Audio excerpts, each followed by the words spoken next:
ठीक से विचार करके सुनना इसको। जब चित्त कुछ चाहता है तभी कुछ सोचता है और तभी कुछ त्याग भी करता है और कुछ ग्रहण करता है। ये सारा प्रोसेस सहज चलता है अंदर में। चित्त में जैसे ही कोई चाहना आई,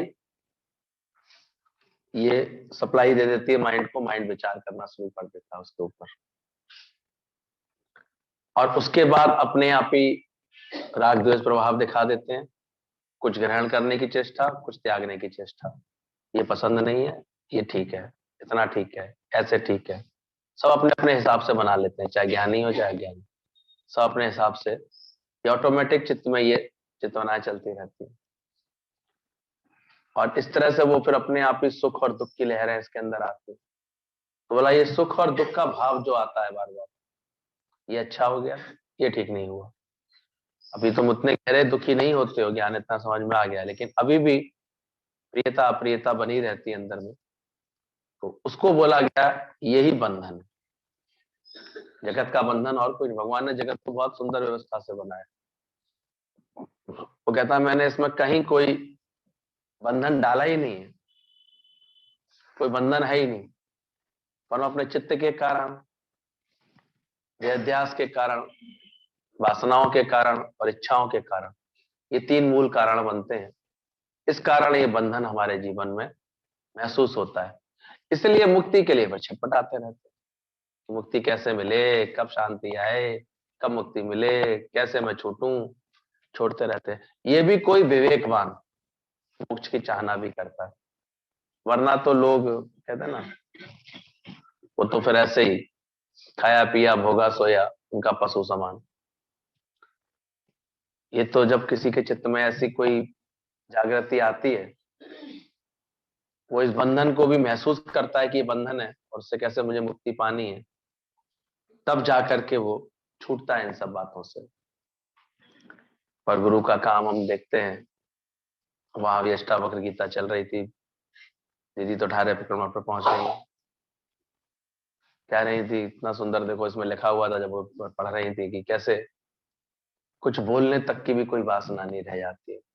क्या बोलने, क्या बताएं, तो किसको बताएं।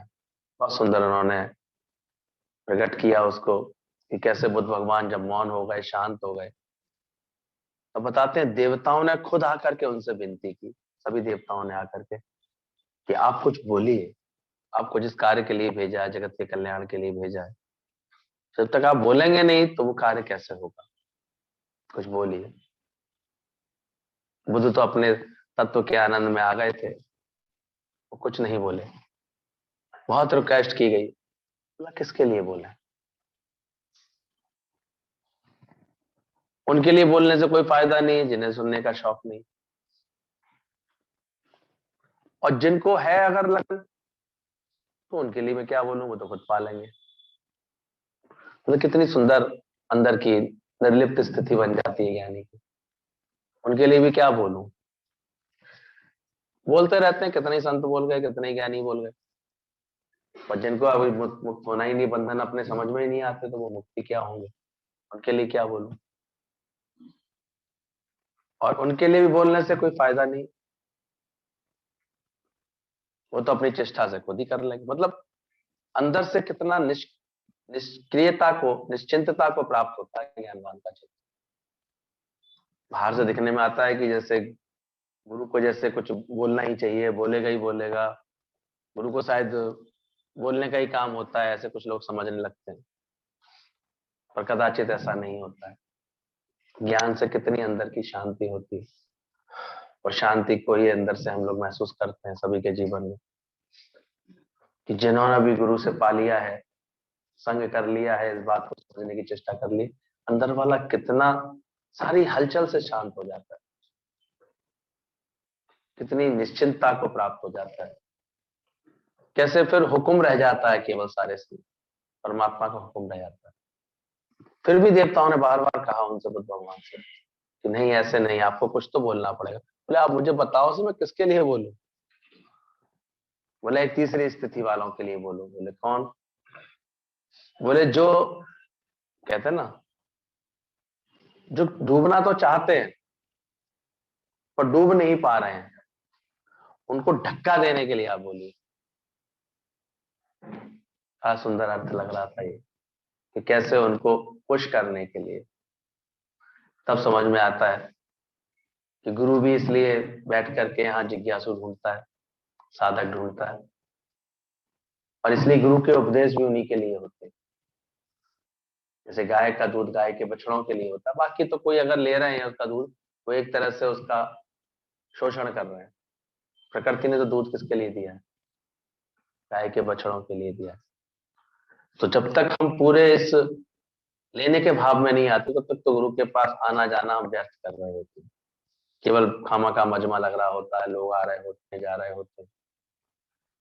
इसलिए यहाँ पर हम लोगों को इतना सावधान किया जाता है कि भाई वेस्ट वेस्ट ना करो, एनर्जी को वेस्ट ना करो। आ रहे हो तो जरूर कुछ गुरु से ऐसा धक्का खा लो, ऐसी बात समझ लो अंदर से, जो तुम पूरे परमात्मा में डूब जाओ, डूब सको। ये नहीं है कि बस आए, घंटे 1.5 घंटे का आनंद लिया, बाहर का सागर के किनारे टहले, बढ़िया मौजें आ गई, बढ़िया मजा आ गया, और फिर बाहर निकले तो वैसे के वैसे ही।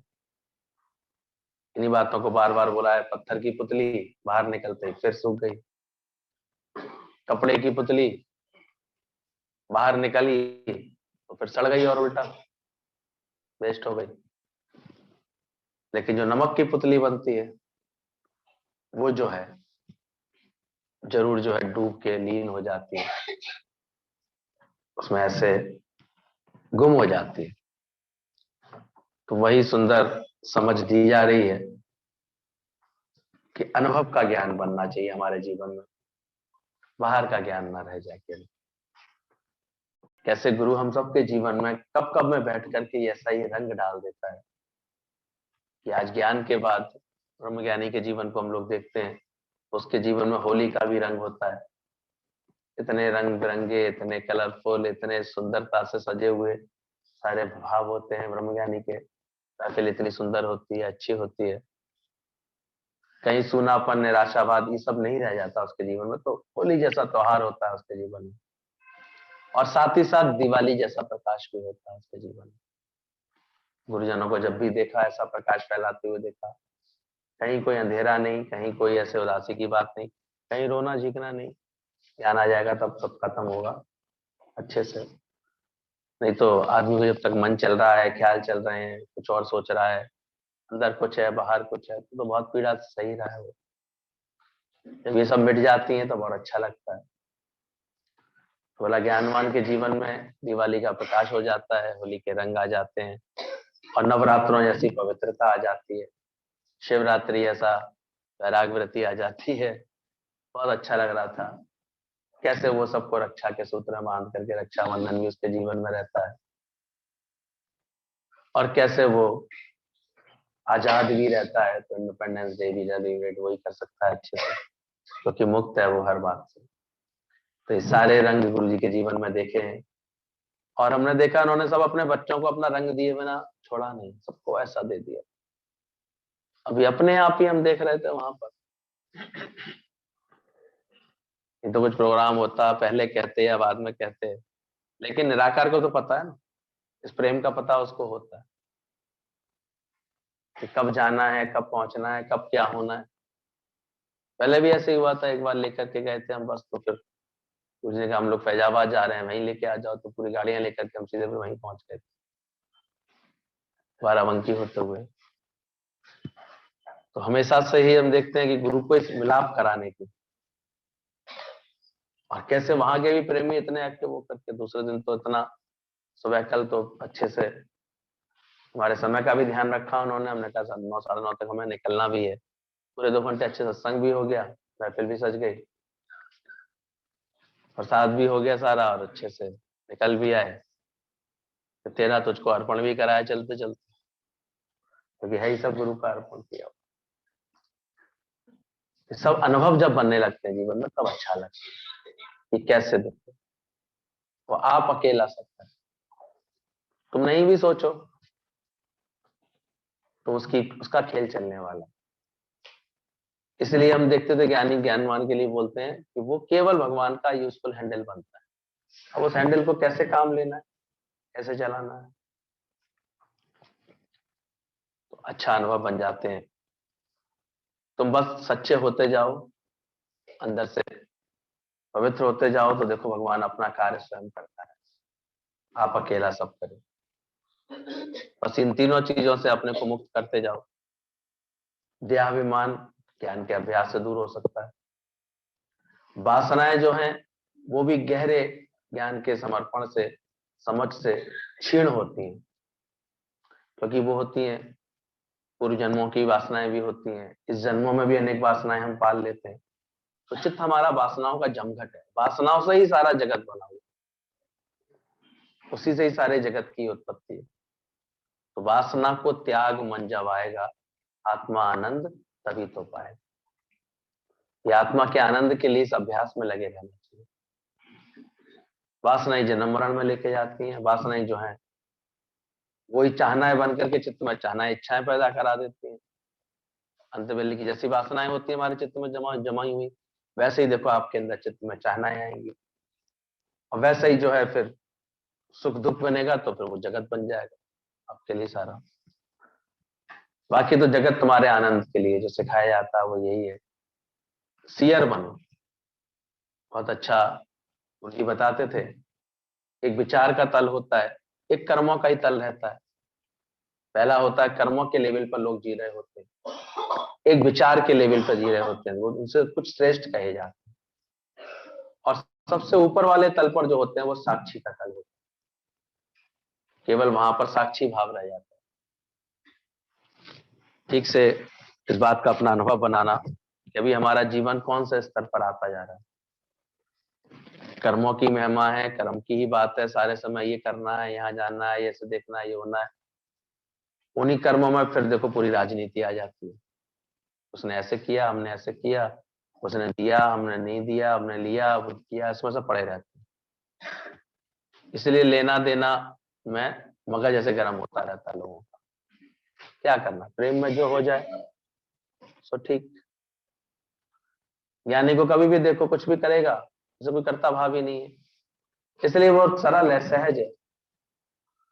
सहज में उससे प्रकृति अच्छा ही करा देती है, भलाई करा देती है। हमारे संग गए थे बच्चे सब, इतना हम देख रहे थे वहां पर कैसी सहज में लीला। एक अभी नई शादी हुई थी लड़की, वो गई थी तो देखा हमने उसको कैसे सहज में प्यार मिल गया। उसको भी ऐसा लगा, ऐसे लग रहा है कि मेरे को अपना मायका मिल गया अच्छे से, यहाँ तो सब मेरे रिश्तेदार मिल गए, इतने अच्छे मिल गए, सब उसको इतना प्यार दे रहे थे, सब उसकी झोलियां दीदी ने खुद इतनी आशीर्वादों से भरी, सब जगह उसको इस रूप में पहली बार गई थी तो सबने उसको बहुत प्यार दिया। हमने कहा देखो रहता क्या है ज्ञानी के जीवन में, कोई सोच थोड़ी होती है, कोई गणना थोड़ी है, कोई कैलकुलेशन थोड़ी है। ये तो जो कर्मों के लेवल पे जीते हैं वो लोग इस भावों में दिखते रहते हैं, उसने इतने का दिया तो हमें भी इतने का देना है, उसने ऐसे किया है तो हमको भी ऐसे करना है। इस सत्य का तो ज्ञान ही ऐसा है, यहाँ कर्मों का एकदम आप देखोगे ना, कर्मों का ऐसे समाप्त हो जाती है, कर्मों की चर्चा ही समाप्त। 400 हम लोग रहते थे, 500 लोग मिलकर रहते थे, और एक हल्ला नहीं, एक बात नहीं, एक कोई विवाद नहीं किसी से, एक ने कही दूसरे ने मानी, खत्म बात। और मानने की जरूरत नहीं है, एक आज्ञा से चल रहा सारा सिस्टम, सब समर्पित गुरु को, और गुरु ने जैसा संकल्प कर लिया, जैसा आदेश दे दिया, वैसे ही वैसा होता चला जाता, वैसे ही चलता रहता, कोई खेल फिक्स होता था। चीजें सब अपने आप ही सेट होती चली गई, होती जा रही थी। आएंगे तो ऐसे रुकेंगे, आएंगे तो ऐसे सुबह का नाश्ता लेंगे, आएंगे तो ऐसे दोपहर को खाना लेंगे, फिर शाम का खाना इतने का बनेगा। बस चुपचाप चुपचाप गिन लिया जाता था, अनुमान लगा लिया जाता था कितने लोग हैं। धीरे धीरे ये भी अपनी प्रैक्टिस हो गई थी कि अगर 100 दिख रहे हैं तो कम से कम 125 का बना लो, कम से कम 25 और कहीं बीच में आ जाते हैं, 10-12 और एक्स्ट्रा ही चलते रहते थे। फिर वो ऐसे कैसे हम देखते थे कैसे कार्य करता है भगवान। तो कर्ता के हाथ हजार तू काहे करने चल, क्योंकि उन सबने अपना तल उठा रखा था, सब विचार के तल पर जीते, कर्मों के तल पर नहीं जीते।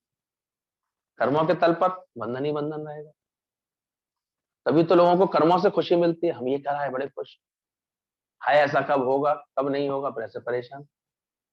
मैं ये करने वाला हूं, मैं ये करूंगा। और ज्ञानी के पास होता है विचार का तल।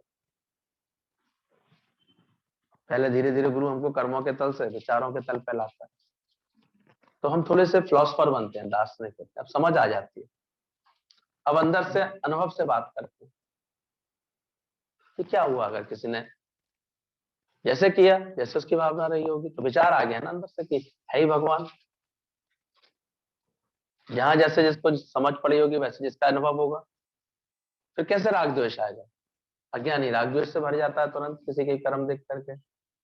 अज्ञानी जानता हुक्म, तो उसके बाद विचार है सब किसके हुक्म से चल रहा है, तो कौन से तल पे जी रहा है। तो गुरु इतने अच्छे अच्छे जो विचार दे रहा है, उससे आपके चित्त में राग द्वेष ना आए, तो आपको क्या करना है? विचारवान बनो, विचारों का साथ लो, ज्ञान के विचारों से चलो। जितवल देखूं उतवल प्यारा, ना कोई बैरी मीत हमारा। तो क्यों इस भेद में पड़ो, ये उनके हैं कि जो उनके हैं, जो ऐसे हैं वो ऐसे हैं। हुक्म है, अमानत का खेल है सारे। तो विचारवान जैसे जैसे बनते जाएंगे ना, ये सब क्षुद्रता, छोटापन ऐसे कर्मों में जो रहती हैं, जो राजनीतिक, उसको राजनीतिक तल बोला जाता है, कर्मों के तल। उसमें झगड़े बहुत हैं, विरोध बहुत है। अब देखा करो, ये सब नेताओं लोग टीवी पे तो दिखाएंगे बड़े झगड़ रहे हैं, और पीछे सब इतने समझदार हैं, अपने एक मिलके आराम से बैठ लेते हैं, चाय पी लेते हैं। उनका वैचारिक तल अलग अलग होता है। बाहर पब्लिक बेवकूफ बनती रहती है, अंदर में वो सब छूटे रहते होंगे।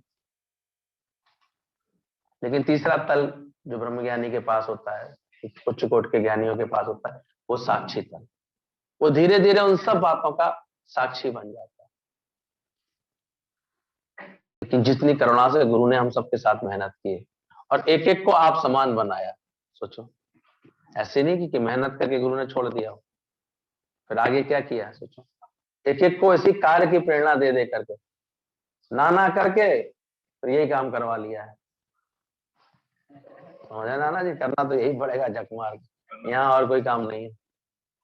आप झपें और अनाम झपावे, सुनत कहत रहत गति पावे। और जो जो भी हम देख रहे हैं, जहां भी कोई थोड़ा सा भी कहीं जाकर के प्रेम देख के आता है, ज्ञान की थोड़ी सी समझ से चलता है, किसी को भी ज्ञान की सुंदर ऐसे कोई भाव जगा देता है, उसका भी जीवन अच्छा हो जाता है, और खुद का भी जीवन अच्छा हो जाता है। आप झपें और अनाम झपावे, सुनत कहत रहत गति पावे, तो गति होती। और ऐसी स्थिति में हम देखते हैं भगवान अपने कार्य स्वयं करता है। हैरानी लगती है देख करके कि जहां सारी दुनिया में केवल एक ब्रह्मज्ञानी गुरु ही ऐसे बैठे होंगे, और मैं तो देखता हूँ लेटेस्ट लास्ट अवतार दादा भगवान का ही लगता है अब तो, कि कहीं कोई इतनी मेहनत ज्ञान के लिए नहीं करता, सत्संग के लिए नहीं करता, और एक एक को ये सच की खुशी देने के लिए नहीं करता। एक एक जी ज्ञान समझे अपने जीवन में, और अपना जीवन अच्छा बना ले। तब अंदर से बात लगती है कि क्या करें गुरुदेव की भेंटा, ना वस्तु दिखे तीनों लोगों में। कहाँ मिलेगी तीनों लोगों में ऐसी वस्तु? सब मिल जाएगा, लेकिन जो चतुर होता है तो दिल हमेशा किसको देगा? काय को तोड़वाए? बाकी दुनिया का कोई व्यवहार है, कार्य है, वो हो जाएगा। जो प्रारब्ध का कोई खेल है, वो खेल खेल चलता रहेगा, लेकिन दिल कहाँ रहेगा? देख लेना, सावधानी रख पाओ तो ठीक है। वो दिल से हमेशा ज्ञान को आगे रखेगा, सत्संग को आगे रखेगा, गुरु को आगे रखेगा। इसलिए फिर गीता भगवान का रहा होगा इतना, तभी तो देखो शादी के कुछ ही समय बाद ही उनको वही अपने घर में ही सत्संग का इतना सुंदर माहौल मिल गया। बना लिया उन्होंने अपनी भावना से, फिर तो बनाते बनाते तो फिर जाने कितना बना लिया। इस सारे भगवान जो है सब प्रकट हो गए वहीं के वहीं। कितने भक्त बने भगवान, कितनी सच्चाई से काम किया हो। पर इसका संकल्प किसी के आ जाए तब है। बाकी दुनिया के संकल्प तो बहुत जल्दबाजी में हम करते ही रहते हैं, होते ही रहते हैं, और फिर सृष्टि बनती रहती है। बनेगी बनेगी, as you think so you become, सृष्टि बन जाएगी। लेकिन जल्दी से अपने चित्त को साक्षी तल पर लेकर के आए, वैचारिक तल पर ऊंचा उठाएं, तो कम से कम कर्मों के बंधन से तो चित्त छूटा रहे अंदर से। कर्म जरूर होंगे शरीर से, कर्म के बिना तो ये प्रकृति रह ही नहीं सकती। आंखें देखती ही हैं, कान सुनते ही हैं, मुख बोलेगा, ये सब कर्म होंगे। लेकिन कैसे ज्ञानवान के जीवन में विचार सहित होता है। बोले तो विचार के, देखें तो विचार के, आए तो विचार के, चाहे तो विचार के, ये समझ होता है। केले के शादी के मौके पर केले के बना देते हैं मंडप, लेकिन आप उस केले के मंडप से एक भी केला लेके खा सकते हैं? सब आर्टिफिशियल होता है।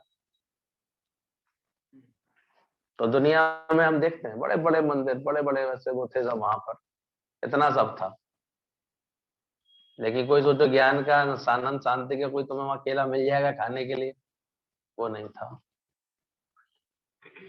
उसके लिए कोई ऐसी समझ वाला गुरु चाहिए जो पहले इतना गहराई से बैठ करके हम लोगों के साथ मेहनत की, गुरु जी ने जड़ें सींची और एक एक को फलदार वृक्ष बना रहा है। एक एक के जीवन में कितने निष्काम ऐसे फल लग जाते हैं, सबका जीवन ऐसे बांटने में लगा रहता।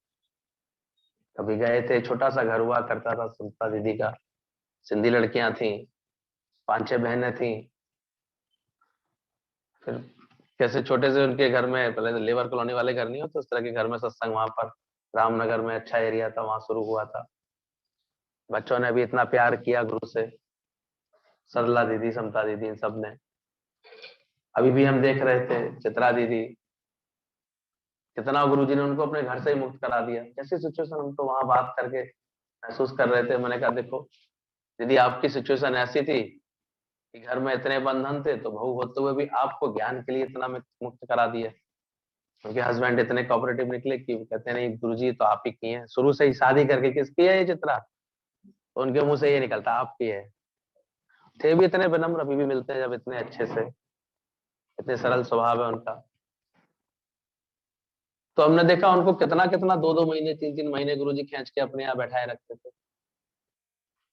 फिर आसक्ति भी नहीं फंसने देता गुरु के से, धक्का मार के जाओ अपने घर, वहां आके सत्संग करके आओ, ये करके आओ, ऐसे करके आओ। बता रही थी अपना अनुभव, तो अच्छा लग रहा था। किसी को कैसे, हमने कहा देखो गुरु भी सब जानता, जाने जाना कौन कैसे ज्ञान के कारण, लेकिन लगे ज्ञान के कारण। जहां बैठे वहां कौन सा कार्य करना चाहिए, कार्य हो रहा है।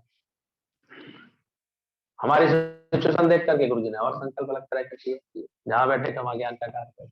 हम कभी बात करते थे दुकान के लिए, छोड़े चलो क्या जरूरत है, सत्संग दोनों समय करते नहीं हो क्या, उनके मुख से यही निकलता था। तब समझ में आती कि गुरु की जो दृष्टि होती है वो किसी की, वो जितना गहराई तक हमारे जीवन को समझता है, पकड़ता है, क्या इसके जीवन के लिए ठीक रहेगा, कैसे इसके जीवन के लिए अच्छा रहेगा, कैसे ये बस वो जीवन में ज्ञान का यज्ञ शुरू कर ले, अपने जीवन में सत्संग को समझ ले, अपना लेवल बदल ले, बस विचार बदले अपने, ज्ञान के विचार भरे हैं जीवन में के लिए, भर लेता तो अच्छा हो जाता। फिर तो ना कुछ ग्रहण है, ना कुछ त्याग है, फिर तो मुक्त है, ना बंधन है उसको कोई, ना कोई उसकी मुक्ति होती है। तो कैसे ये सत्संग हमको सही समझ देता है, गुरु जड़ों को सींचता था हम लोगों को, ताकि ऐसा मीठा फल मिला उनको तुम्हारे प्यार में, तो मीठे फल हमको जीवन में मिल जाते। हमारे यहाँ शांति के पाठ नहीं कराते गुरु, क्या हो तुम्हारे लिए शांति पाठ करें, यहाँ बैठाल बैठाल करके अशांति किस कारण से वो बताओ, उसका निवारण करो। तुम्हारी कौन सी ममता तुम्हें अशांत कर रही है, कौन सी इच्छा तुम्हें अशांत कर रही है, कौन सी भावना तुम्हें दुखी सुखी कर रही है, कौन सी वासना तुम्हें ऐसे तुम्हारे अंदर में चाहना पैदा करा रहा है, वो देखते थे गुरु जी। और फिर ऐसा ज्ञान का ऐसे प्रकाश देते थे, ऐसी अंदर की समझ देते थे कि वो क्षीण हो जाए उसके जीवन। क्या करके, क्या बन के लोगे राजा और रानी, क्या बन के लोगे सेठो सेठानी, गुरु के ही चरणों में स्वर्ग आने जा रहा। और इस तरह से हमारे सबके टूटे टूटे दिलों को गुरु ने फिर अपने पास खींच करके क्या कर दिया, एक कर दिया, जोड़ दिया, सारे दर्द खत्म, बिसर गई सब तात पराई, जब से साध संगत मोहे भाई। ये भाने लगती है, फिर दिल आ जाता है गुरु के पास। इसलिए बीच बीच में गुरु को बोलना पड़ता है कि देख लेना तुम्हारे दिल के टुकड़े अभी तक बिखरे तो नहीं है इधर उधर, आ गया पूरा गुरु के पास, समेट दिया तुमने। दिल दो एक को, वो भी दो नेक को। ये कोई मंदिर का प्रसाद है बांट रही है हर एक को? हाँ, वहां सावधान होकर रहना चाहिए। सावन की सीढ़ी है, जगत में जाते हैं तो गुरु कहते सावधानी से चलना, हाथ आगे आदमी। सावन की सीढ़ी समझते हो? तुम्हारे जीवन में ज्ञान का प्रभाव रहेगा, सत्संग का प्रभाव रहेगा, इसका संकल्प पहले है। खुशी भी गुरु को उन्हीं से तो होती है। बाकी क्या करें, बाकी तो माया की चक्की में तो दो पाटन के बीच में साबुत बचाना तो उनकी क्या करे, सोचे क्या क्या कर सकता है गुरु उनके साथ। तो कोई कोई हरिजन बच गए जो शरण कील की शरण लगे जाते हैं, गुरु को पकड़े रहते हैं, वो बचे आते हैं। तो रिझालो रिझालो, जो गुरु को रिझाए रखता है अपने प्रेम से, अपने ज्ञान से, अपने आचरण से, अपनी समझ से लगा रहता है। तो फिर देखते हैं गुरु कैसे कहते, कहते मेले में जाना है कोई बात नहीं, मेरी उंगली नहीं छोड़ो। बच्चा उंगली नहीं छोड़ता, फिर क्या करता है, आराम से मेला घूम भी ले, घूम फिर के लौट भी आए, उसकी वृत्ति कहीं नहीं जाएगी, कहाँ रहेगी, पकड़ा रखा है। तो शायद इतना घूमना फिरना, इतना आनंद, इतना गुरु के साथ मिला है, जितना गुरु से गुरु जी ने दिलवाया है, उतना तो अपने आप हम देखते हैं दुनिया में कोई कर भी नहीं सकता। कौन पूछता तेरे मिलन से पहले? सोचो, हमें तो शायद यही भूल गया था, अयोध्या दिमाग में थी कि फैजाबाद भी जा रहा है। वो तो लग रहा है चलो 2-3 घंटे शादी में उसके बहुत भाव है, चलो कर लेंगे। और दीदी को ऐसे लगा रहे तुम फैजाबाद जा रहे हो। उन्होंने कैसा चक्कर घुमा दिया कि एक नहीं 2 बार सत्संग हो गया। तब लगता है कि कैसे कैसे करता के, कैसे गुरु का एक सहज कृपा संग में होती है। हमें तो आदत भी नहीं है अपनी तरफ से खामखा किसी को फोन करने की या कहने की, सुनने की कि नहीं नहीं नहीं हम आ रहे हैं तो सत्संग होगा, ऐसे करेंगे ऐसे करेंगे। हमने तो पता ही भी, हम लोग का चुपचाप जाएंगे, अपना लौट आएंगे। लेकिन किया ना शोर तूने, हिलाई डोर तूने, तो पल्ले भरपूर हो गए, सभी दुख दूर हो गए। दुख एक ही तो है, भगवान से बिछड़ने एक दुख होता है बस। और गुरु यही करता है कि हमको उससे मिला देता है, हर जगह क्या देखना सिखा देता है। अब देखो, तुम लड़का लड़की देख करके आए या भगवान देख करके आए, कि तुम्हारी देखना, तुमने अभी कौन से तल पे जी रहे हो। गीता भगवान के तो हाथ में हाथ आया, उनको तो एक ही संकल्प था। क्या संकल्प था सभी जानते हो, जो जो समझते हो। कैसे ही बसा मुझे इसका भी जीवन ज्ञान में बनाना, और दूसरा कोई संकल्प ही नहीं था। वो संकल्प इतना अच्छा निकला कि देखो सामने कौन बैठे, श्याम भगवान बैठे हैं कि नहीं बैठे, मेरा भगवान बैठे हैं। ये भी संकल्प होता है एक जीवन का।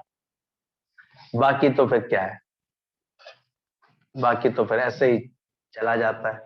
कहते जरूर है, गुरु जी हंसते थे, उन्हें बहुत अच्छा देखा, गुरु जी बहुत अच्छा, बहुत अच्छा। निर्विकारी है, विकार रहित है उसका जीवन, क्रोध रहित है, इच्छा रहित है इसका चित्त। तुमने क्या ऊंचा देख लिया, तुम देख ही क्या सकते हो। इसलिए फिर गुरु को बैठ के चेताना पड़ता है कि तुमने देख क्या लिया होगा, देखा ही नहीं होगा अभी। तो इसलिए गुरु कहता पहले तुम ऊंचे बनो, तो तुम उसको उठा सकते हो, ये तो नहीं समझ सकते। ये देखने वाली आंख ये गुरु से मिलती है फिर हम। इसलिए गुरु ने कितने लोगों को बचा दिया इस माया से, तो बचे जाते हैं, बाकी क्या मिलता है।